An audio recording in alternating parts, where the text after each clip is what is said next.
পর্যন্ত প্রধান উপদেষ্টা তার দপ্তর থেকে কোনো নির্বাচনের ডেট এখনো পর্যন্ত দেওয়া হয়নি। নির্বাচনের অ্যাকচুয়াল যে ডেটটা ওটা এই নিয়ে অ্যানাউন্সমেন্ট করবে এবং ওনার দপ্তর থেকে দেওয়া হবে। বাকিগুলো বা বাকি যারা বলেছেন তারা হয়তো নিজেদের মতামত যে হতে পারে এখনো কোনো কমপ্লিট না। কেউ যদি সামাজিক যোগাযোগ মাধ্যম ব্যবহার করে কোনো ধরনের গুজব ছড়ায় তাহলে সেই গুজবগুলোকে প্রতিরোধ করার জন্য সরকার সাধ্যমতো চেষ্টা করে যাচ্ছে।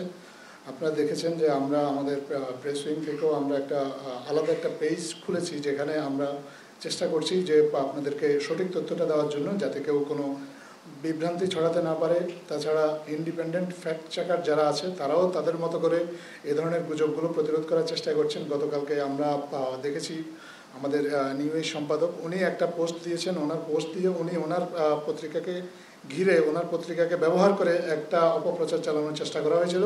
উনি এই বিষয়টা ক্ল্যারিফাই করেছেন। তো আমরা এরকম আশা করব আরও যারা আছেন সমাজের সচেতন যারা আছেন তারা সত্যটা তারা যদি তাদের নজরে আসে তারাও প্রকাশ করবেন তাদের ব্যক্তিগত সামাজিক যোগাযোগ মাধ্যমের যে প্ল্যাটফর্মগুলো আছে সেখানে। এটা আসলে একটা সম্মিলিত প্রয়াস হতে হবে। সরকারের একার পক্ষে এই ধরনের গুজবের সাথে ফাইট করা খুব কঠিন। তবে যদি নাগরিক সমাজের পক্ষ থেকে যদি সহযোগিতা আসে তাহলে গুজব ছড়িয়ে বা অহেতুক আতঙ্ক ছড়িয়ে কেউ আসলে সমাজে কোনো ধরনের অস্থিতিশীলতা সৃষ্টি করতে পারবে না বলে আমরা বিশ্বাস করি।